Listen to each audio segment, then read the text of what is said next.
কৃষক লীগের 52তম প্রতিষ্ঠা বার্ষিকী উপলক্ষে কালীগঞ্জ উপজেলা কৃষক লীগের একটি আয়োজন ছিল, সেখানে আমি প্রধান অতিথি ছিলাম। সে অনুষ্ঠানটি শেষ করে সাতক্ষীরা 4 নির্বাচনী এলাকার শ্যামনগর উপজেলার গোডাউন মোড় সংলগ্ন গোডাউন মোড় জামে মসজিদে আমি ঈশার নামাজ আদায় করেছি। ঈশার নামাজ পরবর্তী আমি আমাদের উপজেলা যুবলীগের যুগ্ম আহ্বায়ক শরীফুল আলম সোহাগের বাড়িতে একটি পারিবারিক দাওয়াত অনুষ্ঠান ছিল। সেখানে যাওয়ার পূর্বে আমি দেখি আমার প্রেশারের ওষুধটা শেষ হয়ে গেছে।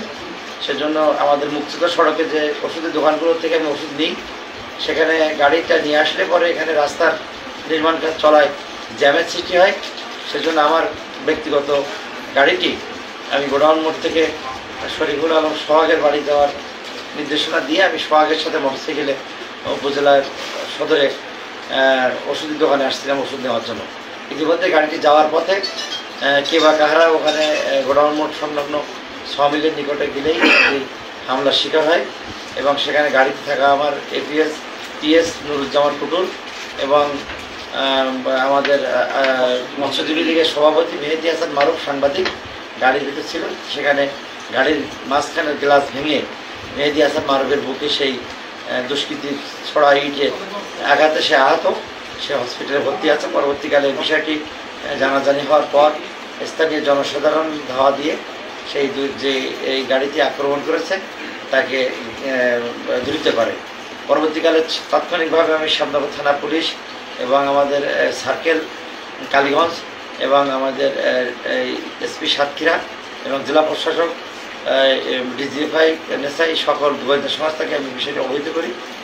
পরবর্তীকালে শ্যামনগর থানা পুলিশ সরজমিনে উপস্থিত হয়ে সেখানে গাড়ির যে ভাঙা গ্লাসের অংশ সহ সেটি পর্যবেক্ষণ করেছে।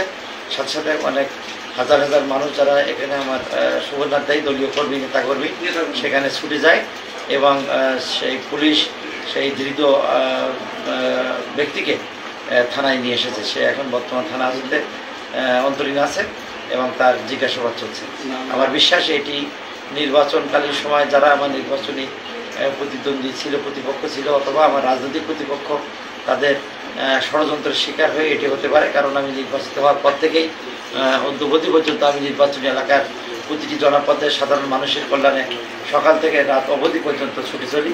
সেই ছুটে চলাকে থামানোর জন্য একটি মহল এটি করতে পারে বলে আমার বিশ্বাস। ধন্যবাদ আপনাদেরকে এবং পরবর্তীকালে পুলিশ এটি তদন্ত করছে। আমার বিশ্বাস এটি আসল ঘটনায় বেরিয়ে আসবে। ধন্যবাদ।